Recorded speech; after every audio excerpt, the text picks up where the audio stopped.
We've already seen many PHP functions, both built-in functions and functions we've constructed ourselves. So this chapter advances that knowledge and looks at some important specific functions and additional ways to use them. You'll examine some of the vast arsenal of built-in PHP functions, and we'll build a couple of custom functions, a good morning, good afternoon function, and an email validation function. We'll use CSS styles in functions to echo formatted display, and we'll study some more PHP functions to manage MySQL data.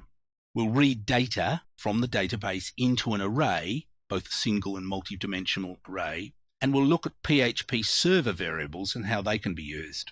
We'll also learn how to detect the user's browser, which requires a little brief introduction to regular expressions. Up to this point, we've only dealt with functions with a fixed number of parameters. We've specified an exact number of parameters, in this case 2, in a specific order, being the arguments for the function. There's another type of function where we can express default values for some of the parameters.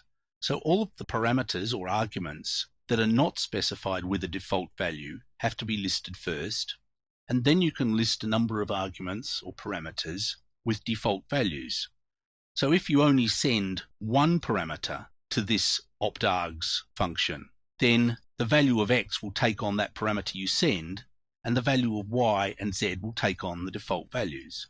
If you sent two parameters, the value of x would take on the first value, and the value of y would take on the value not of 12, but of the value of the second parameter you sent. There are three really interesting functions you can use inside functions. If you have a function with no arguments specified, but you send it some arguments, you can find out how many arguments you sent it with the func numargs function. Similarly, if you send a bunch of arguments to a function, you can read the value of the ith argument you send with this function. Or you can get all of the arguments you send with this function here, func getArgs. We've got some snippets examples to demonstrate these concepts. Load the examplets functions fntestargs and save it in the demo folder as fntest.php. We'll be using this file name over and over again just to demonstrate some of these functions. Okay, this function takes two arguments, x and y, so it's exactly like every other function we've dealt with to date. This next function takes optional arguments, and so we've set out two little pieces of code here, one to send 1, 2, 3, and 4 arguments to the optional arguments function, and another piece of code to send 1, 2, 3, and 4 separate arguments to the one that has 2 arguments specified.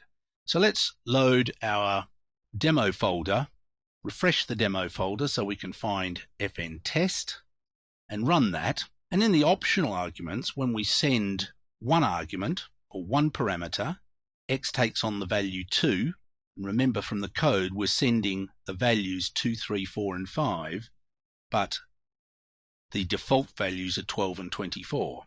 So when we send one argument, x is set to 2, which is what we sent, but y and z are set to their default values. When we send two arguments, y now takes on the value of 3, which was the second argument we sent. When we send 3 arguments, z now takes on the value of 4, and when we send 4 arguments, the fourth argument is ignored with no error message. But in the other function, toArgs, this generates an error message for a missing argument for toArgs. So when we specify exactly 2 arguments and then we send only one argument, we get an error message. So the arguments are not optional. The other ones simply leave the values empty as long as we've sent at least 2 arguments. And of course, the third argument is always going to be empty because it can only deal with 2 arguments. Let's empty that file by marking it all and deleting it, and load the next one. This is an example of optional arguments, where we have a function here called noargs with no arguments specified. But we use the function func numargs and test whether it's 0. And if it's not 0, we use a for loop to cycle through get arg I and echo I. So when we send the argument 2 to noargs, just a single argument, we'll see what happens. Better save it first. Refresh this page now, and this is the optional args. When we sent just one argument, we get 2. When we sent 2 arguments, we get them both printed out. In the third case, we sent the arguments 2, x, and 4, and then 2p for q. And as you can see, it cycles through and prints out all 4 arguments with no error messages at all. Again, select all of that and delete it, and paste the next snippet, fn test array args. This is only a slight variation on the previous example, but we use, again, a noargs function with no arguments specified, but we collect all of the arguments in one go in the array function array.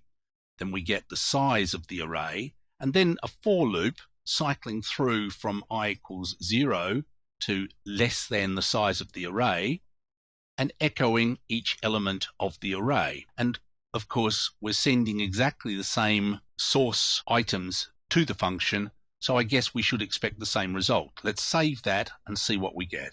By refreshing the page, this is now the function array args, and you can see that we get exactly the same result. So those 2 snippets do exactly the same thing.